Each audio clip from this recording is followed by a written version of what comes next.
بسم اللہ الرحمن الرحیم الحمد للہ رب العالمین والصلاة والسلام علی سید الانبیاء والمرسلین اما بعد۔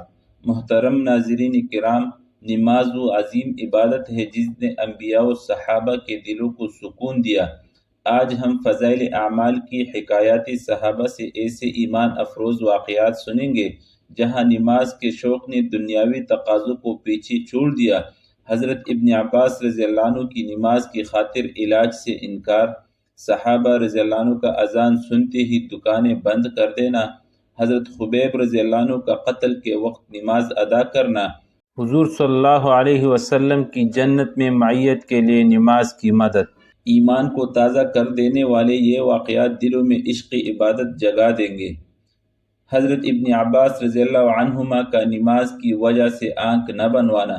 حضرت عبداللہ بن عباس رضی اللہ عنہ کی آنکھ میں جب پانی اتر آیا تو آنکھ بنانے والے حاضر خدمت ہوئے اور عرض کیا کہ اجازت ہو تو ہم آنکھ بنا دیں، لیکن 5 دن تک آپ کو احتیاط کرنا پڑے گی کہ سجدہ بجائے زمین کے کسی اونچی لکڑی پر کرنا ہوگا۔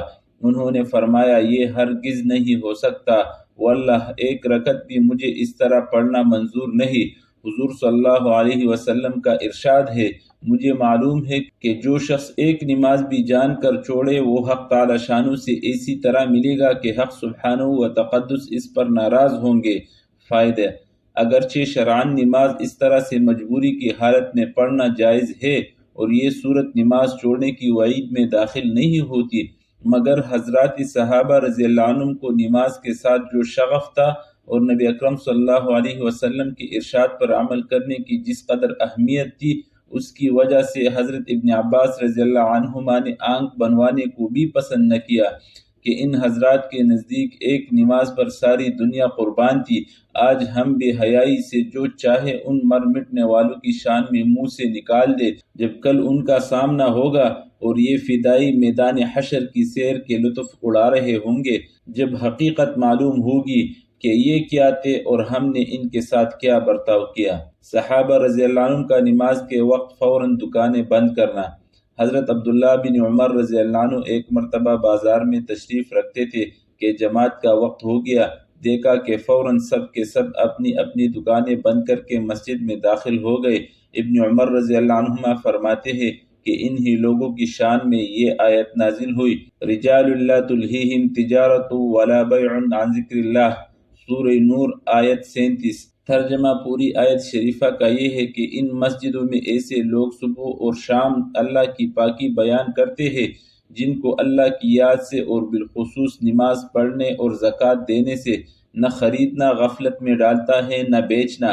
وہ ایسے دن کی پکڑ سے ڈرتے ہیں جس میں بہت سے دل اور بہت سی آنکھیں الٹ جائیں گی۔ حضرت ابن عباس رضی اللہ عنہما فرماتے ہیں کہ وہ لوگ تجارت وغیرہ اپنے اپنے کاروبار میں مشغول ہوتے تھے، لیکن جب اذان کی آواز سنتے تو سب کچھ چھوڑ کر فوراً مسجد میں چلے جاتے۔ ایک جگہ کہتے ہیں، خدا کی قسم یہ لوگ تاجر تھے مگر ان کی تجارت ان کو اللہ کے ذکر سے نہیں روکتی تھی۔ حضرت عبداللہ بن مسعود رضی اللہ عنہ ایک مرتبہ بازار میں تشریف رکھتے تھے کہ اذان ہو گئی۔ انہوں نے دیکھا کہ لوگ اپنے اپنے ایک سامان کو چھوڑ کر نماز کی طرف چل دیے۔ ابن مسعود رضی اللہ عنہ نے فرمایا، یہی لوگ ہیں جن کو اللہ جل شانہ نے لا تلہیہم تجارت ولا بیع عن ذکر اللہ، سورہ نور آیت 37 سے یاد فرمایا۔ ایک حدیث میں حضور صلی اللہ علیہ وسلم کا ارشاد ہے کہ قیامت کے دن جب حق تعالی شانہ تمام دنیا کو ایک جگہ جمع فرمائیں گے تو ارشاد ہوگا، کہاں ہے وہ لوگ جو خوشی اور رنج دونوں حالتوں میں اللہ کی حمد کرنے والے تھے؟ تو ایک مختصر جماعت اٹھے گی اور بغیر حساب کتاب کے جنت میں داخل ہو جائے گی۔ پھر ارشاد ہوگا، کہاں ہے وہ لوگ جو راتوں میں اپنی خوابگاہ سے دور رہتے اور اپنے رب کو خوف اور رغبت کے ساتھ یاد کرتے تھے؟ تو ایک دوسری مختصر جماعت اٹھے گی اور وہ بھی جنت میں بغیر حساب کتاب کے داخل ہو جائے گی۔ پھر ارشاد ہوگا، کہاں ہے وہ لوگ جن کو تجارت یا بیچنا اللہ کے ذکر سے نہیں روکتا تھا؟ تو ایک تیسری جماعت مختصر سی کڑی ہوگی اور جنت میں بغیر حساب داخل ہوگی۔ اس کے بعد بقیہ لوگوں کا حساب شروع ہو جائے گا۔ حضرت خبیب رضی اللہ عنہ کا قتل کے وقت نماز پڑھنا اور زید رضی اللہ عنہ و عاصم رضی اللہ عنہ کا قتل۔ احد کی لڑائی میں جو کافر مارے گئے تھے ان کے عزیزوں میں انتقام کا جوش زور پر تھا۔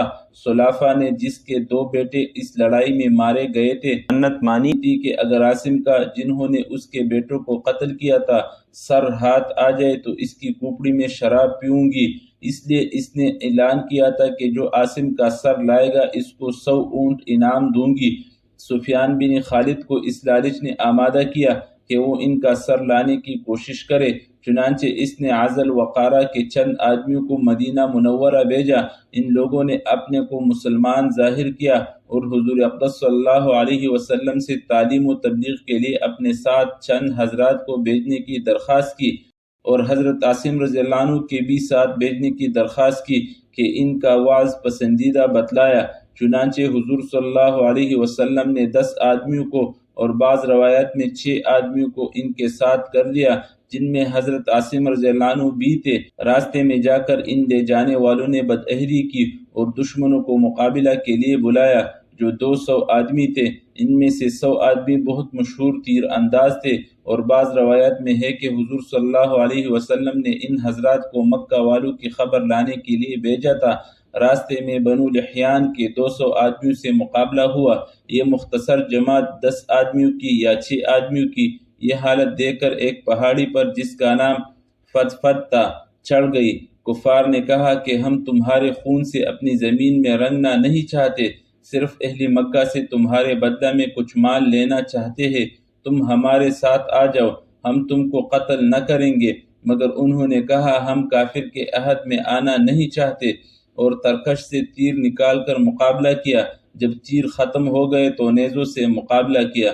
حضرت عاصم رضی اللہ عنہ نے ساتھیوں سے جوش میں کہا کہ تم سے دھوکہ کیا گیا، مگر گھبرانے کی بات نہیں، شہادت کو غنیمت سمجھو، تمہارا محبوب تمہارے ساتھ ہے اور جنت کی حوریں تمہاری منتظر ہے۔ یہ کہہ کر جوش سے مقابلہ کیا، اور جب نیزہ بھی ٹوٹ گیا تو تلوار سے مقابلہ کیا۔ مقابلوں کا مجمع کثیر تھا، آخر شہید ہو گئے اور دعا کی کہ یا اللہ اپنے رسول صلی اللہ علیہ وسلم کو ہمارے قصے کی خبر دے کر۔ چنانچہ یہ دعا قبول ہوئی، اور اسی وقت اس واقعے کا علم حضور صلی اللہ علیہ وسلم کو ہو گیا، اور چونکہ عاصم رضی اللہ عنہ یہ بھی سن چکے تھے کہ سلافہ نے میرے سر کی کھوپڑی میں شراب پینے کی منت مانی ہے، اس لیے مرتے وقت دعا کی کہ یا اللہ میرا سر تیرے راستے میں کاٹا جا رہا ہے، تو ہی اس کا محافظ ہے۔ وہ دعا بھی قبول ہوئی، اور شہادت کے بعد جب کافروں نے سر کاٹنے کا ارادہ کیا تو اللہ تعالیٰ نے شہد کی مکھیوں کا اور بعض روایتوں میں بڑوں کا ایک غول بھیج دیا، جنہوں نے ان کے بدن کو چاروں طرف سے گھیر لیا۔ کافروں کو خیال تھا کہ رات کے وقت جب یہ اڑ جائیں گے تو سر کاٹ لیں گے، مگر رات کو ایک بارش کی روح آئی اور ان کی نعش کو بہا کر لے گئی۔ اسی طرح 7 آدمی یا 3 آدمی شہید ہو گئے، غرض 3 باقی رہ گئے، حضرت خبیب رضی اللہ عنہ اور زید بن دسنہ رضی اللہ عنہ اور عبداللہ بن طارق رضی اللہ عنہ۔ ان تینوں حضرات سے پھر انہوں نے عہد و پیمان کیا کہ تم نیچے آ جاؤ، ہم تم سے بدعہدی نہ کریں گے۔ یہ تینوں حضرات نیچے اتر آئے، اور نیچے اترنے پر کفار نے ان کی کمانوں کی تانت اتار کر ان کی مشکیں باندھی۔ حضرت عبداللہ بن طارق رضی اللہ عنہ نے فرمایا کہ یہ پہلی بدعہدی ہے، میں تمہارے ساتھ ہرگز نہ جاؤں گا، ان شہید ہونے والوں کا اقتداء ہی مجھے پسند ہے۔ انہوں نے زبردستی ان کو کھینچنا چاہا، مگر یہ نہ ٹلے تو ان لوگوں نے ان کو بھی شہید کر دیا۔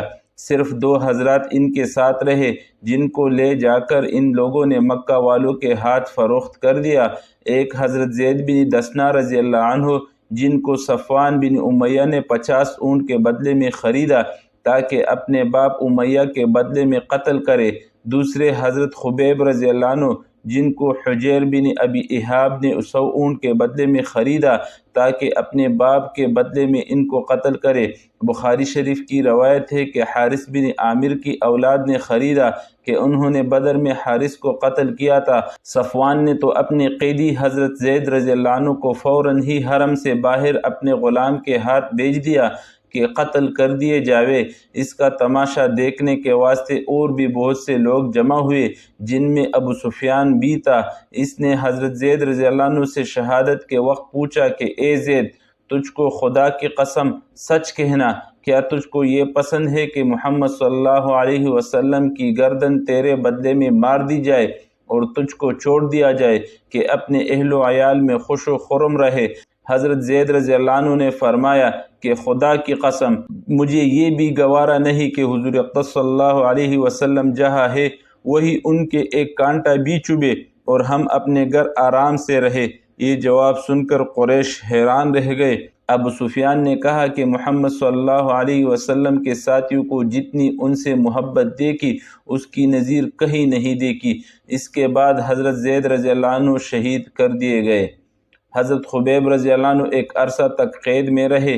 حجیر کی باندی جو بعد میں مسلمان ہو گئی کہتی ہے کہ جب خبیب رضی اللہ عنہ ہم لوگوں کی قید میں تھے تو ہم نے دیکھا کہ خبیب رضی اللہ عنہ ایک دن انگور کا بہت بڑا خوشہ آدمی کے سر کے برابر ہاتھ میں لیے ہوئے انگور کھا رہا ہے، اور مکہ میں اس وقت انگور بالکل نہیں تھا۔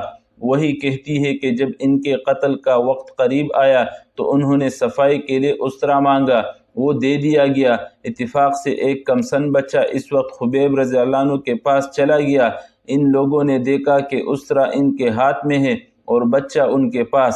یہ دیکھ کر گھبرائے۔ حضرت خبیب رضی اللہ عنہ نے فرمایا، کیا تم یہ سمجھتے ہو کہ میں بچہ کو قتل کر دوں گا؟ ایسا نہیں کر سکتا۔ اس کے بعد ان کو حرم سے باہر لایا گیا اور سولی پر لٹکانے کے وقت آخری خواہش کے طور پر پوچھا گیا کہ کوئی تمنا ہو تو بتاؤ۔ انہوں نے فرمایا کہ مجھے اتنی مہلت دی جائے کہ 2 رکعت نماز پڑھ لوں کہ دنیا سے جانے کا وقت ہے اور اللہ جل شانہ کی ملاقات قریب ہے۔ چنانچہ مہلت دی گئی۔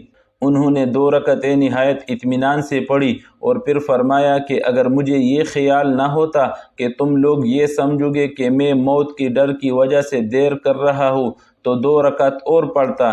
اس کے بعد سولی پر لٹکا دیے گئے تو انہوں نے دعا کی، یا اللہ کوئی ایسا شخص نہیں ہے جو تیرے رسول پاک صلی اللہ علیہ وسلم تک میرا آخری سلام پہنچا دے۔ چنانچہ حضور صلی اللہ علیہ وسلم کو بذریعہ وحی اس وقت سلام پہنچایا گیا۔ حضور صلی اللہ علیہ وسلم نے فرمایا، وعلیکم السلام یا خبیب، اور ساتھیوں کو اطلاع فرمائی کہ خبیب رضی اللہ عنہ کو قریش نے قتل کر دیا۔ حضرت خبیب رضی اللہ عنہ کو جب سولی پر چڑھایا گیا تو 40 کافروں نے نیزے لے کر چاروں طرف سے ان پر حملہ کیا اور بدن کو چھلنی کر دیا۔ اس وقت کسی نے قسم دے کر یہ بھی پوچھا کہ کیا تم یہ پسند کرتے ہو کہ تمہاری جگہ محمد صلی اللہ علیہ وسلم کو قتل کر دے اور تم کو چھوڑ دے؟ انہوں نے فرمایا، واللہ العظیم مجھے یہ بھی پسند نہیں کہ میری جان کے فدیے میں ایک کانٹا بھی حضور صلی اللہ علیہ وسلم کو چبھے۔